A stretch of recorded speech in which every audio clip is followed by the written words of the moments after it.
Bismillahirrahmanirrahim. Students, my name is Ahmed Nadeem and I am your teacher for statistics. Chapter number 15 association हम लोग पढ़ रहे हैं और एसोसिएशन का एक फेज, एक पोर्शन हमने यहाँ पर मुकम्मल कर लिया है। आज हम एक नया फेज इसका पढ़ने जा रहे हैं जिसमें हम एसोसिएशन के डिफरेंट फार्मूलाज को उसकी डिफरेंट एप्लीकेशंस के एस्पेक्ट्स में स्टडी करेंगे। तो चलिए बोर्ड की तरफ चलते हैं और देखते हैं कि आज का नया टॉपिक हम किस तरह अंडरस्टैंड कर सकते हैं। टू डायमेंशनल काउंट डेटा आज का टॉपिक है और इसको हम कंटिंजेंसी टेबल भी कहते हैं। ये नाम याद रखना है कि एक्चुअली जो कंटिंजेंसी टेबल है ये सबसे ज़्यादा इस्तेमाल होता है और आपने इसको जो रियल सेंस में अंडरस्टैंड करना है कि कंटिंजेंसी टेबल क्या चीज़ है। It is two dimensional count of data, यानी जब आपके पास टू डायमेंशनल वेरिएशंस आती हैं रोज और कॉलम्स की सूरत में, तो एक टेबल जनरेट होता है। उस टेबल को हम क्या कहते हैं? Contingency table. लेकिन एसोसिएशन के अंदर जब हम इसको स्टडी करते हैं तो उसके कुछ स्टेप्स हैं जो आपको अंडरस्टैंड करने हैं कि किस तरह एट्रीब्यूटल कैटेगरीज बनती हैं और उन कैटेगरीज को हम सब डिवाइड करते हैं टेबल के अंदर और उसमें कुछ रोज होंगी, कुछ कॉलम्स होंगे और वो कॉलम्स और रोज आपस में मिलकर एक टेबल जनरेट करेंगी जिसको हम कहेंगे कंटिंजेंसी टेबल। तो समझते हैं कि बाईवेरिएट मल्टीनोमियल पॉपुलेशन, ये सबसे पहला इंपॉर्टेंट जो है वो टर्म है इसकी, जो एसोसिएशन के अंदर हमने सबसे पहले पढ़ी थी कि बेसिकली तो मल्टीनोमियल पॉपुलेशन को स्टडी करते हैं, लेकिन जब कंटिंजेंसी टेबल को हमने स्टडी करना है क्योंकि इट इज टू डायमेंशनल, तो मल्टीनोमियल पॉपुलेशन में जो बाईवेरिएट एरिया है या ऐसी मल्टीनोमियल पॉपुलेशन जो रोज और कॉलम्स दोनों एस्पेक्ट्स में कंसिडर हो, उस पॉपुलेशन को हम यहाँ पर कंसिडर करेंगे जिसमें अगर दो एट्रीब्यूट्स हैं। हम फॉर एग्जांपल यहाँ बात कर रहे हैं कि अगर एक एट्रीब्यूट ए है और उसकी जो सब कैटेगरीज बनी हुई है, यानी पहला एट्रीब्यूट ए जिसकी जो कैटेगरीज हैं A1, A2, A3 and so on R तक, यानी हम ये कह सकते हैं कि यहाँ पे जो कैटेगरीज बन रही हैं 1, 2, 3, 4, 5 एंड सो ऑन R तक, यानी आरथ कैटेगरी है किसके लिए? एट्रीब्यूट ए के लिए। इसी तरह एक दूसरा एट्रीब्यूट है हमारे पास B और इसमें भी कुछ कैटेगरीज हैं 1, 2, 3 टिल C तक। सो हम इसको यहां डिफाइन ये कर सकते हैं कि 1, 2, 3, 4, 5 टिल C तक आपके पास कैटेगरीज होंगी। अब इसमें एक बड़ी इंपॉर्टेंट बात जो आपने याद रखनी है वो क्या है कि एट्रीब्यूट ए के लिए हमारे पास 1 से लेकर R तक कैटेगरीज हैं। ये जरूरी नहीं है, ये बिल्कुल क्लियरली माइंड के अंदर रखना है कि ये जरूरी नहीं है कि कैटेगरीज की तादाद जो है वो 2 होगी या वो 3 होगी या वो 4 होगी, ठीक है, वो कोई भी हो सकती है।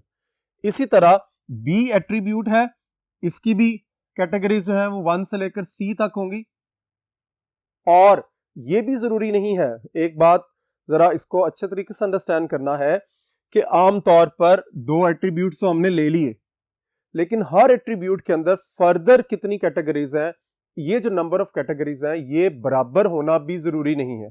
यानी बच्चे क्या समझते हैं, स्टूडेंट्स क्या सोचते हैं कि जी अगर फर्ज कर लो ए की कैटेगरीज, यानी मैं यहाँ साइड पर लिख रहा हूं ए की कैटेगरीज फर्ज कर लें 1, 2, 3 कैटेगरीज हैं जी, तो फिर इसका मतलब है कि बी की कैटेगरीज भी 1, 2, 3 होंगी। ऐसा हो तो सकता है, यानी पॉसिबल तो है, लेकिन ये नेसेसरी नहीं है, ये हमेशा के लिए नहीं होगा ऐसे। सो ए की कैटेगरीज 2 हो सकती हैं, बी की कैटेगरीज 4 हो सकती हैं, इसी तरह ए की कैटेगरीज 3 हो सकती हैं, बी की कैटेगरीज 2 हो सकती हैं, ठीक है। सो आपको इसके एस्पेक्ट्स को अंडरस्टैंड करना है कि ए की कैटेगरीज 1 से लेकर R तक हो सकती हैं कोई भी, इसी तरह B जो एट्रीब्यूट है उसकी कैटेगरीज 1 से लेकर C तक होंगी। सो और ये याद रखिए, ये बड़ा इंपॉर्टेंट MCQ है कि जब हम एट्रीब्यूट A को डिफाइन करते हैं उसकी कैटेगरीज के हवाले से तो वो R तक जाएगा, और जब हम एट्रीब्यूट B को डिफाइन करते हैं तो वो जनरली C तक हम उसको देख रहे होते हैं, ठीक है जी। अब दोनों एट्रीब्यूट्स की हमने क्लासेस को या उसकी जो कैटेगरीज है उसके हवाले से इसको देख लिया।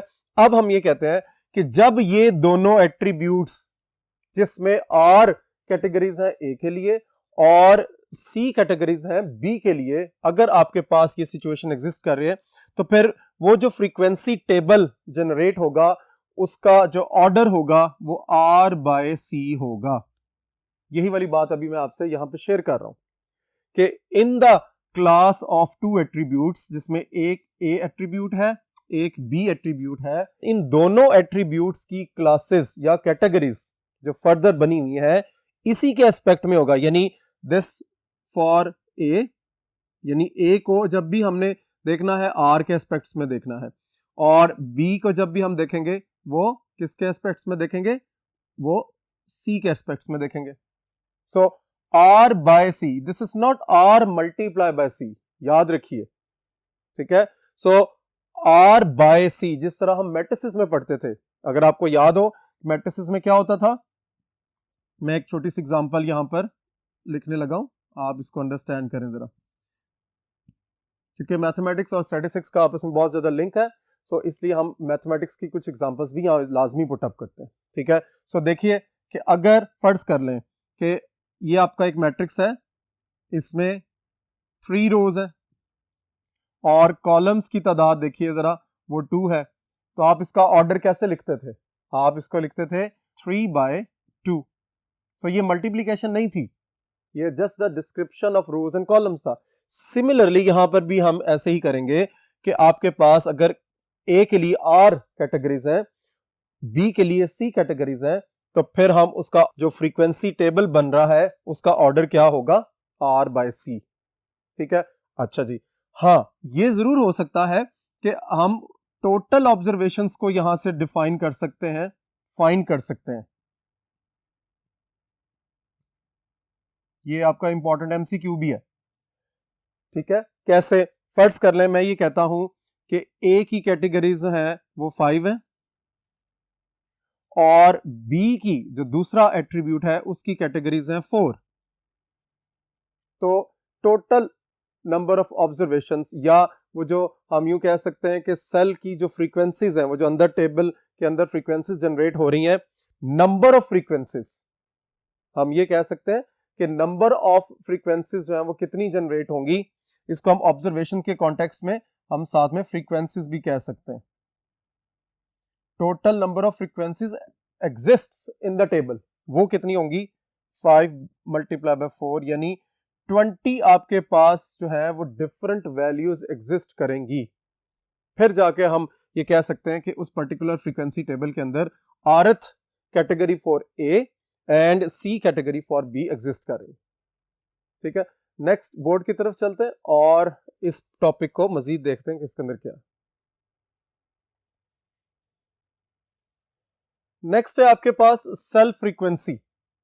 देखिए एक चीज बड़ी इंपॉर्टेंट है जो मैं यहां एक छोटा सा आइडिया देता हूं ताकि आपको अंडरस्टैंडिंग बिल्टअप हो सके। देखिए जब भी टेबल बनेगा उसमें कुछ फ्रीक्वेंसीज एडजस्ट करेंगी, ठीक है। ये जो इंडिविजुअल वैल्यू है जिसको मैं सर्कल कर रहा हूं, ये एक सेल के अंदर वैल्यूज मेंशन्ड है, यानी हर पर्टिकुलर सेल के अंदर कोई ना कोई वैल्यू एग्जिस्ट करेगी, यानी या यूं कह सकते हैं, उसको उलट भी आप समझ सकते हैं कि वो जो वैल्यू जिस प्लेस पर एग्जिस्ट कर रही है उसको हम सेल कहेंगे, ठीक है। और सेल फ्रीक्वेंसी क्या है, the number of observation following in a particular cell. Cell का मतलब वो एक मखसूस जगह जहां पर एक न्यूमेरिकल वैल्यू पड़ी हुई है, एग्जिस्ट कर रही है, ठीक है। अब इसको हम कंटिंजेंसी टेबल के अंदर मजीद इसको अंडरस्टैंड करते हैं, और देखिए कि अभी हमने ये कहा A एट्रीब्यूट के लिए R कैटेगरीज थी और B एट्रीब्यूट के लिए C कैटेगरीज थी, तो कंटिंजेंसी टेबल कैसे जनरेट हो रहा है वो जरा गौर से आप लोग देखिए।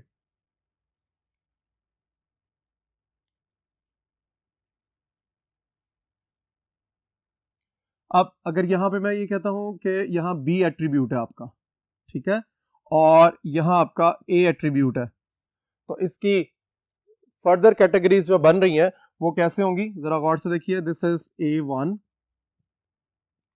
A2, A3 and so on AR, जितनी भी कैटेगरीज हैं।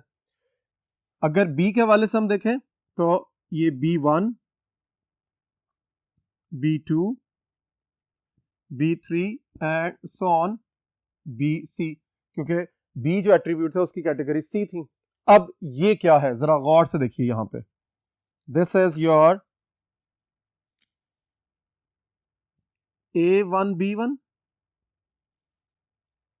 और चूंकि ये फ्रीक्वेंसी को रिप्रेजेंट कर रहा है तो इसको ब्रैकेट की सूरत में लिखेंगे, ठीक है। इसी तरह यहां पे क्या होगा, A1B2, ये क्या होगा A1B3 and so on A1BC। तो क्या चीज कॉमन है इसके अंदर, जरा गौर से देखें। यहां पर A जो है वो कॉमन आ रहा है, तो हम क्या लिख सकते हैं इसको, यहां पर जो टोटल आएगा वो किस चीज का टोटल होगा, वो A1 का टोटल होगा। इसको हम सिग्मा A1 भी कह सकते हैं, ठीक है। इसी तरह यहां पर देखिए, तो ये क्या है A2B1, चूंकि ये भी फ्रीक्वेंसी है, A3B1 and so on ARB1, ठीक है। सो यहां पर जो आपका सम जनरेट होगा वो किस तरह आएगा,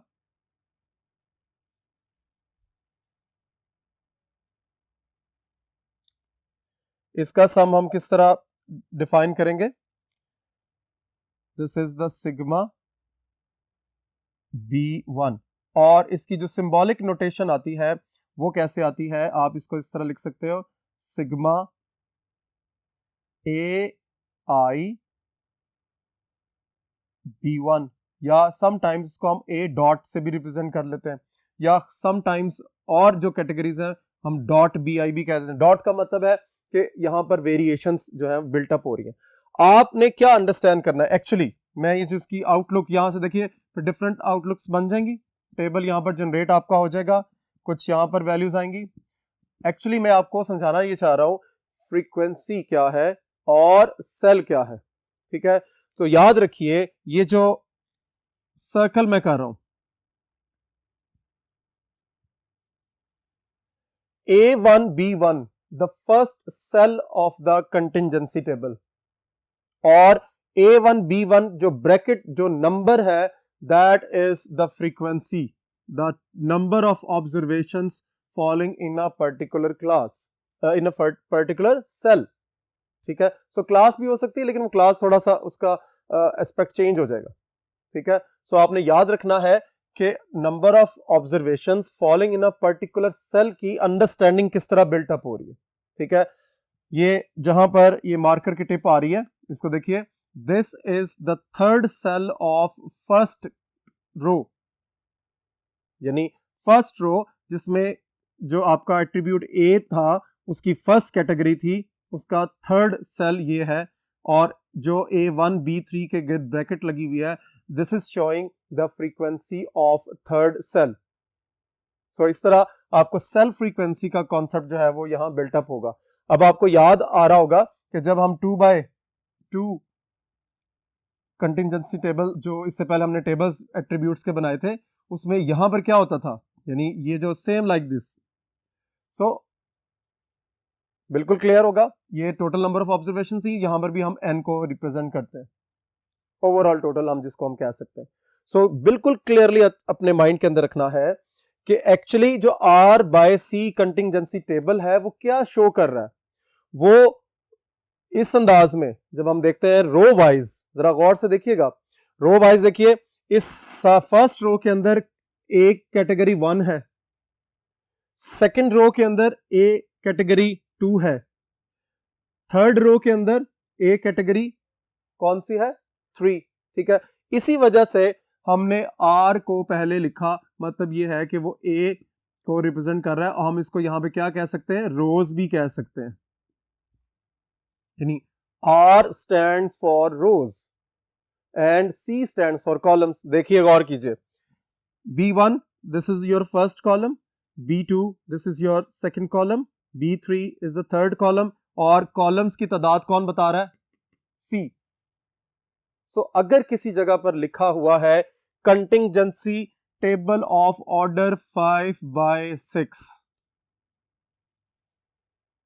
कंटिंजेंसी टेबल ऑफ ऑर्डर 5/6, तो आपके माइंड में क्या आएगा?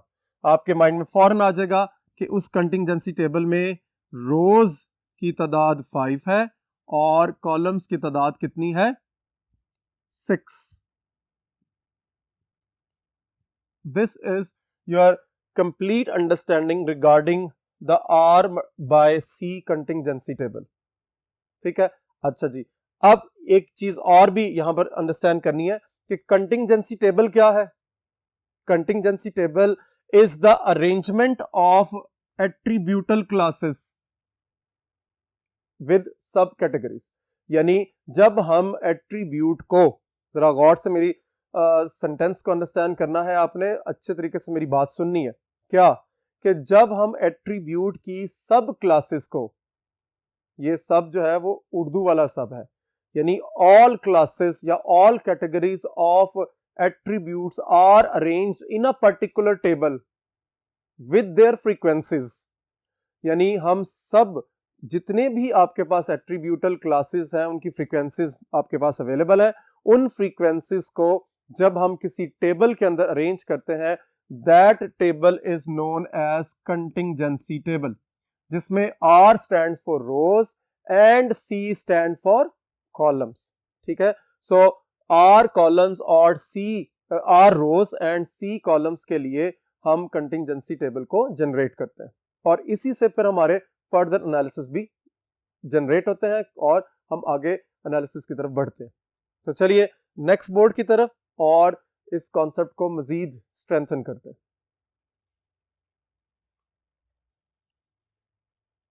जी, नेक्स्ट है हमारे पास टेस्ट ऑफ स्टैटिस्टिकल इंडिपेंडेंस, यानी स्टैटिस्टिक्स के अंदर इंडिपेंडेंस को चेक करने के लिए हम क्या टेस्टिंग प्रोसीजर्स करते हैं। तो इसके लिए थोड़ा सा आपको अपने कॉन्सेप्ट्स को रिवाइज करना पड़ेगा कि टेस्ट ऑफ इंडिपेंडेंस या स्टैटिस्टिकल इंडिपेंडेंस का जो टेस्ट है वो किस तरह एक्चुअली हम वहां कैसे पहुंच रहे हैं। ये बात तो बिल्कुल क्लियर है कि हम एसोसिएशन में क्वालिटेटिव डेटा को अंडरस्टैंड करते हैं। क्वालिटेटिव डेटा में हमारे पास डिफरेंट एट्रीब्यूट्स जनरेट होते हैं या एग्जिस्ट करते हैं। उन एट्रीब्यूट्स के दरमियान हम एसोसिएशन को देखते हैं। अभी हमने जो पिछला लेक्चर था उसमें डिफरेंट न्यूमेरिकल क्वेश्चंस के थ्रू ये चीज अंडरस्टैंड करने की कोशिश की कि एट्रीब्यूट्स में कोई रिलेशनशिप एग्जिस्ट कर रहा है या नहीं। ठीक है, यानी वो इंडिपेंडेंट है, उसमें जो एट्रीब्यूट्स हैं वो पॉजिटिव एसोसिएटेड है या वो नेगेटिवली एसोसिएटेड है। सो इन सब बातों से एक चीज तो बिल्कुल क्लियर हो गई, वो क्या कि हम ये चीज देखते हैं एक्चुअली कि एट्रीब्यूट्स में रिलेशनशिप है या नहीं है। तो वो जो एग्जिस्टेंस है रिलेशनशिप की और उसको फाइंड करने की जो डिफरेंट मेथोडोलॉजीज और टेक्निक्स हैं वो हम एसोसिएशन में एक्चुअली डिस्कस करते हैं। सो आज के लेक्चर में एक चीज और आपने अपने माइंड के अंदर क्लियर कर लेनी है कि एसोसिएशन में हम एक्चुअली एट्रीब्यूट्स के दरमियान रिलेशनशिप को फाइंड करने की कोशिश करते हैं और अगर वो रिलेशनशिप फाइंड होता है थ्रू सम फार्मूलाज, तो वो जो वैल्यूज आ रही हैं वो वैल्यूज किस तरह के रिलेशनशिप को बता रही हैं, यानी उसकी नेचर ऑफ द एसोसिएशन क्या है।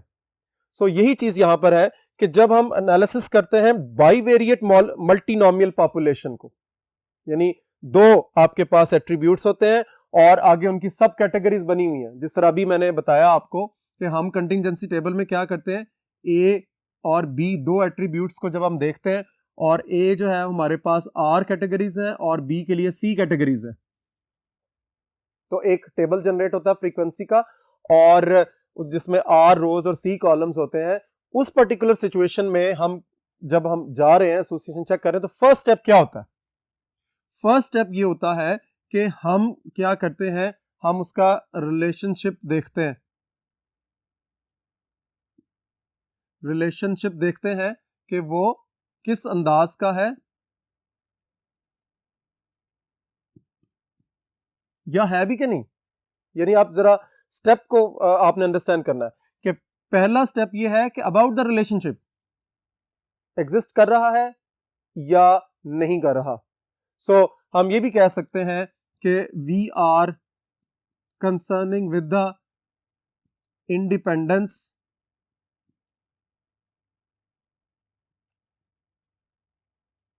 Of attributes. यानी एट्रीब्यूट्स की इंडिपेंडेंस को हम देखते हैं। अब ये जो इंडिपेंडेंस है, इसी इंडिपेंडेंस को हम रिलेशनशिप के कॉन्टेक्स्ट में भी देख रहे हैं। यानी जरा थोड़ा सा व्यू करें अपने इस सेंटेंस को, इसको ऑब्जर्व कीजिए कि जब मैं ये कहता हूं कि एट्रीब्यूट्स आर इंडिपेंडेंट, तो एक्चुअली तो हमने उसके रिलेशनशिप को डिफाइन कर लिया। यानी हम ये कहते हैं कि एट्रीब्यूट्स में कोई भी ताल्लुक नहीं है। इंडिपेंडेंसी का मतलब तो यही है ना कि दोनों एट्रीब्यूट्स में किसी किस्म का भी कोई रिलेशनशिप एग्जिस्ट नहीं कर रहा। और अगर हम कहते हैं कि एट्रीब्यूट्स आर नॉट इंडिपेंडेंट, तो फिर हम क्या कहते हैं? इसका मतलब है there is some association between the attributes. So यही चीज है कि पहला स्टेप ये है कि हम रिलेशनशिप को देख रहे हैं कि रिलेशनशिप जो है वो नहीं है, ठीक है, या है। अच्छा जी, अब उसके बाद जब आप चलते हैं कि जी आप कहते हैं जी रिलेशनशिप एग्जिस्ट कर रहा है, दो एट्रीब्यूट्स में रिलेशनशिप है, देन फिर दूसरा स्टेप ये है कि हम फिर मूव करते हैं टुवर्ड्स फर्दर एनालिसिस। हम फर्दर एनालिसिस के लिए आगे जाते हैं और फिर क्या चीज चेक करते हैं? Nature of relationship. Nature of relationship, पहला स्टेप में क्या है? क्या रिलेशनशिप है या इंडिपेंडेंट है, ये चीज चेक हो गई। फिर उसके बाद अगर उसमें रिलेशनशिप है तो फिर उसकी नेचर चेक होगी कि वो किस टाइप का रिलेशनशिप है। ये आपका सेकंड स्टेप है। अब ये जो टेस्ट ऑफ इंडिपेंडेंस है एक्चुअली वो फर्स्ट स्टेप है। रियली जब हम एनालिसिस करते हैं बाईवेरिएट मल्टीनॉमियल पॉपुलेशन को, तो एक्चुअली हम दो स्टेप्स को देख रहे होते हैं, जो स्टेप्स अभी मैंने आपको यहां पे बताया। पहला स्टेप क्या है? रिलेशनशिप को देखना। और दूसरा स्टेप क्या है कि अगर रिलेशनशिप है तो वो किस टाइप का है, उसकी नेचर क्या है। तो टेस्ट ऑफ इंडिपेंडेंस, जो आज ये टॉपिक आपको थर्ड बोर्ड पे नजर आ रहा है, टेस्ट ऑफ स्टैटिस्टिकल इंडिपेंडेंस का मतलब ये है कि we are in the way of finding the relationship, इधर वो इंडिपेंडेंट है या नहीं है। सो इंडिपेंडेंसी को चेक करना ही एक्चुअली स्टैटिस्टिकल इंडिपेंडेंस है। सो उसके लिए कुछ अजम्पशंस हैं, कुछ उसके रूल्स हैं जो आपने याद रखने हैं। वो कौन से रूल्स हैं? कि a simple random sample of size n has been selected from the bivariate multinomial population। यानी आपने एक सैंपल सेलेक्ट करना है, कहां से? Bivariate multinomial population. यानी पहली कंडीशन क्या है कि बाईवेरिएट मल्टीनॉमियल पॉपुलेशन होगी और उससे आप एक सैंपल सेलेक्ट करेंगे साइज n का, एक सिलेक्टेड रिप्रेजेंटेटिव पार्ट निकाल लेंगे। और दूसरी बड़ी इंपॉर्टेंट अजम्पशन है, ये आपके दोनों एमसीक्यूज हैं, ये याद रखिएगा आप। मेरी शुरू से कोशिश यही रही है कि आपको साथ साथ एमसीक्यूज के बारे में, या जो टॉपिक्स या जो लाइंस एमसीक्यूज के हवाले से इंपॉर्टेंट है, वो आपको मैं साथ साथ गाइड करूं। सो ये भी एमसीक्यूज हैं आपके, याद रखना है आपने कि sample size is reasonably large, यानी इतना लार्ज हो, यानी वो जो आपने सैंपल साइज निकालना है, कौन सा? एन वाला, ये n इतना आपने रीजनेबली लार्ज निकालना है कि जब हम एक्सपेक्टेड फ्रीक्वेंसी निकालें तो दैट मस्ट बी एटलीस्ट 5, यानी उसका आंसर जो है वो 5 या 5 से आगे होना चाहिए, कम से कम 5 जरूर हो, ताकि हम अपना एनालिसिस इजीली परफॉर्म कर सकें। वापस बोर्ड नंबर 1 की तरफ चलते हैं और ये जो टेस्ट ऑफ स्टैटिस्टिकल इंडिपेंडेंस है, इसके स्टेप्स को अंडरस्टैंड करते हैं। तो चलिए बोर्ड नंबर 1 की तरफ। अब हम करने लगे हैं testing procedure for independence of attributes. अभी जो हमने थोड़ी देर पहले स्टैटिस्टिकल इंडिपेंडेंस के हवाले से अंडरस्टैंड किया है कि किस तरह हम स्टैटिस्टिकल इंडिपेंडेंस को ऑब्जर्व करते हैं या सोचते हैं या रियलाइज करते हैं। अब एक्चुअली वो प्रोसीजर है कि जिस प्रोसीजर के तहत हम ये देखेंगे कि दो एट्रीब्यूट्स इंडिपेंडेंट हैं या नहीं है। तो उसके लिए पहला स्टेप ये है कि आपको ये याद रखिए कि जिस तरह ये स्टेप्स मैं आपको आज गाइड कर रहा हूं, जो नेक्स्ट हमारा लेक्चर होगा उसमें इसके क्वेश्चंस हम सॉल्व करेंगे। तो एज इट इज ये जो स्टेप्स होंगे, ये टोटल 6 स्टेप्स हैं और इन स्टेप्स को आपने अच्छे तरीके से अंडरस्टैंड करना है। और इसमें कुछ एम्बिग्युइटीज भी है जिसमें टेस्टिंग प्रोसीजर के हवाले से है। वो टेस्टिंग जब हम चैप्टर नंबर 12 करेंगे उसमें टेस्टिंग ऑफ हाइपोथेसिस के हवाले से, और 13 चैप्टर नंबर 12 और 13 दोनों चैप्टर जो है वो इनकी बेसिक जो डेफिनेशंस हैं वो आपको क्लियर करेंगे। अभी हम इस चैप्टर में सिर्फ ये देख रहे हैं कि जो प्रोसीजर है टेस्टिंग का, क्योंकि ऑब्वियसली टेस्टिंग प्रोसीजर जो है वो through out testing of hypothesis के लिए सेम होता है। तो हम यहाँ पर चूंकि एट्रीब्यूट्स का टेस्टिंग प्रोसीजर देख रहे हैं तो उसमें हम लोग सारे स्टेप्स को वन बाय वन स्टडी करेंगे। यहाँ अभी फिलहाल आप उनको लर्न करेंगे कि नंबर 1 स्टेप पे हम क्या करेंगे, नंबर 2 पर क्या करेंगे, नंबर 3 पर क्या करेंगे। लेकिन उसके बाद जब हम चैप्टर नंबर 12 और 13 स्टडी करेंगे तो उसमें आपको इनकी बेसिक डेफिनेशंस के बारे में और इनके कॉन्सेप्ट्स के बारे में बताया जाएगा। अभी हम सिर्फ न्यूमेरिकल कैलकुलेशन को यहाँ पर स्टडी कर रहे हैं। सो पहला स्टेप है कि आपने नल हाइपोथेसिस लिखना है। ये नल हाइपोथेसिस क्या है और इसका कॉन्सेप्ट किस तरह आप अंडरस्टैंड करेंगे, ये चैप्टर नंबर 13 में एग्जैक्टली आपको पता चलेगा। नल हाइपोथेसिस जो है वो क्या होता है जी, H नॉट, और हम ये लिखते हैं द एट्रीब्यूट्स आर इंडिपेंडेंट। ये पहला जो है वो स्टेप जिसमें नल हाइपोथेसिस है और ऑल्टरनेट हाइपोथेसिस।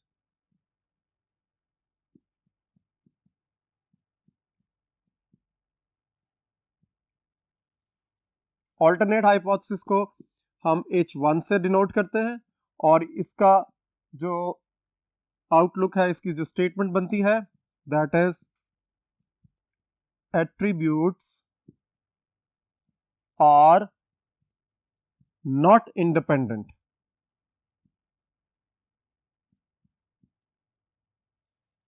वो जो एट्रीब्यूट्स जो आपको क्वेश्चन में मेंशन होंगे हम उसकी बात कर रहे हैं। ये जो एट्रीब्यूट्स की बात हो रही है, दिस वन,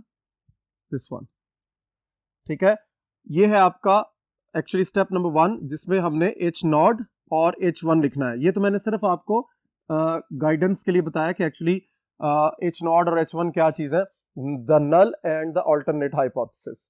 दूसरा स्टेप आपका क्या है जी, द अल्फा, जिसको हम कहते हैं level of significance.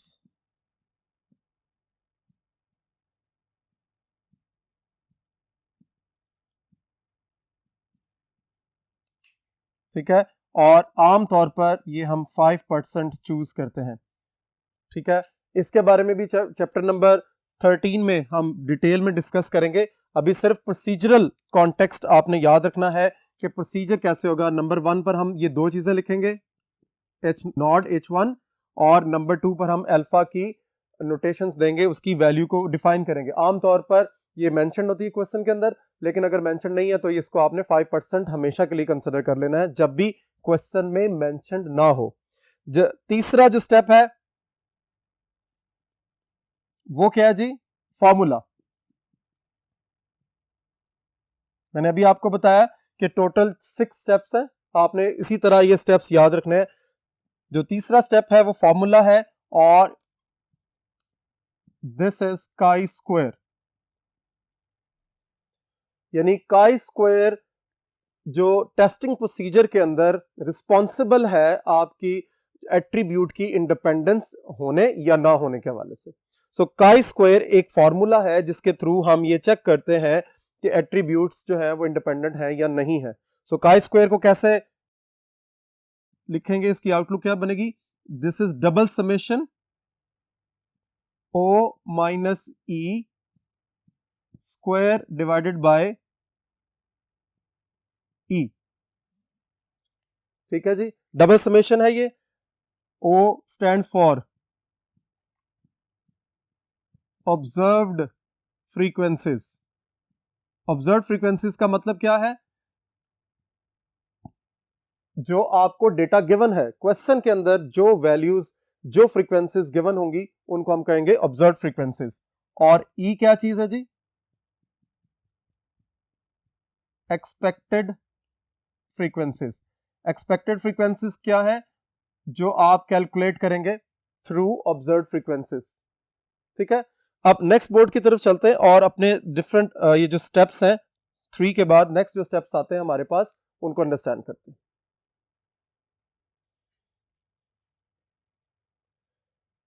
Expected frequencies का जो फॉर्मूला है ई, उसको जरा अंडरस्टैंड कर लें। Row total multiply by column total divided by grand total. ठीक है, अब आप कंफ्यूज हो रहे होंगे कि ये रो टोटल क्या है और कॉलम टोटल क्या है, तो इसके लिए आपको अपने कंटिंजेंसी टेबल पे जाना पड़ेगा। मैं एक छोटा सा आइडिया यहां पर आपको दे रहा हूं कि फर्ज कर लें आपके पास कैटेगरीज हैं एट्रीब्यूट की, A1, A2, A3 फर्ज कर लें, और इधर है B1 और B2। ठीक है, तो ये जो A का टोटल है वो यहां लिखा जा रहा है, एरर उसको देखें, अंडरस्टैंड करें। A2 का टोटल, A3 का टोटल, 1, 2 और ये 3, ये 3 टोटल्स किसके हैं? रोज के। फर्स्ट रो का टोटल जो A1 है वो यहां लिखा जाएगा, A2 का टोटल यहां लिखा जाएगा, A3 का टोटल। ये रो टोटल की बात हो रही है जिसको मैं A1 फ्रीक्वेंसी के तौर पर रिप्रेजेंट करता हूं।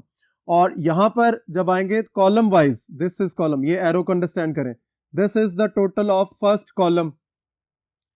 ठीक है, फर्ज कर लें, आप जरा ऑब्जर्व करना है, ये क्रॉस लगाकर मैंने सर्कल बनाया। अगर मुझे इसकी एक्सपेक्टेड फ्रीक्वेंसी निकालनी है, जरा गौर से देखिए, यहां पर मैं x लिख रहा हूं, x की एक्सपेक्टेड फ्रीक्वेंसी कैसे आएगी? A1 multiply by B1 frequency divided by this one, ये जो आपका n आता है टोटल नंबर ऑफ ऑब्जर्वेशंस, इसको n पे डिवाइड करेंगे। Row total multiply by column total. गौर से देखिए, this is row total A1, this is column total B1, दोनों को मल्टीप्लाई करेंगे और ग्रैंड टोटल यानी टोटल नंबर ऑफ ऑब्जर्वेशन से डिवाइड कर देंगे। इस तरह आपके पास हर पर्टिकुलर सेल फ्रीक्वेंसी के अगेंस्ट एक एक्सपेक्टेड फ्रीक्वेंसी आती चली जाएगी। ठीक है, अब आगे जो नेक्स्ट आपका स्टेप है नंबर 4, वो है कैलकुलेशंस का, कि आपने किस तरह वो काई स्क्वायर का फॉर्मूला जनरेट करना है।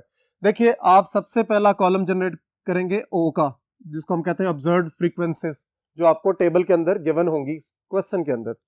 फिर उसके बाद आप यहां से जनरेट करेंगे ई, ये ई इस फॉर्मूले से, यानी रो टोटल को कॉलम टोटल के साथ मल्टीप्लाई करेंगे और ग्रैंड टोटल से डिवाइड कर देंगे। इस तरह आपके पास ई यानी एक्सपेक्टेड फ्रीक्वेंसीज आ जाएंगी, ये आपके पास गिवन होंगी, एक्सपेक्टेड आप कैलकुलेट कर लोगे। तो फिर आप क्या करोगे, ओ में से ई को माइनस करोगे, पहला स्टेप। ओ में से ई को माइनस करने के बाद उसका स्क्वायर करोगे, दूसरा स्टेप। और ओ माइनस ई स्क्वायर को डिवाइड करोगे ई के साथ वापस। तो ये आपका तीसरा स्टेप होगा after the calculation of expected frequencies. तो ये जो आखिरी कॉलम है इसका जो सम है, this is your chi square. ठीक है, तो ये जो काई स्क्वायर की वैल्यू है, ये आपकी वैल्यू हम कंपेयर करेंगे और अपने 5वें स्टेप में इसको कंपैरिजन वैल्यू प्रोवाइड करेंगे। इसको हम कहते हैं क्रिटिकल